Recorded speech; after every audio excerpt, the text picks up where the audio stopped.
வணக்கம். நான் ஹீலர் சௌந்தர்யா. இன்னைக்கு என்ன வர்மப்புள்ளியை பற்றி நம்ம பார்க்க போகிறோம் அப்படின்னா, கருப்பையில் உள்ள நீர்க்கட்டியை சரி செய்யக்கூடிய வர்மப்புள்ளி. மாதவிடாய் காலங்களில் வரக்கூடிய வயிற்று வலியையும் இந்த வர்மப்புள்ளி சரி செய்யும்.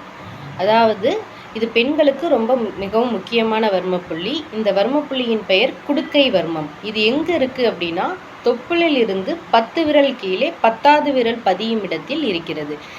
10வது விரல் பதியும் இடத்தில் லேசாக அழுத்தம் கொடுத்து 30 வினாடி அழுத்தி பிடிக்க வேண்டும். இவ்வாறு செய்யும் பொழுது, காலையில் வெறும் வயிற்றில் 10 நாட்கள் தொடர்ந்து இயக்கும் பொழுது கருப்பையில் உள்ள நீர்க்கட்டி கரைந்து சரியாகிறது. மாதவிடாய் கோளாறுகளும் சரியாகிறது. 10 நாட்கள் 5 நாட்கள் தள்ளி வருவது அல்லது முன்பே வருவது, இது போன்ற பிரச்சனைகள் சரியாகிறது.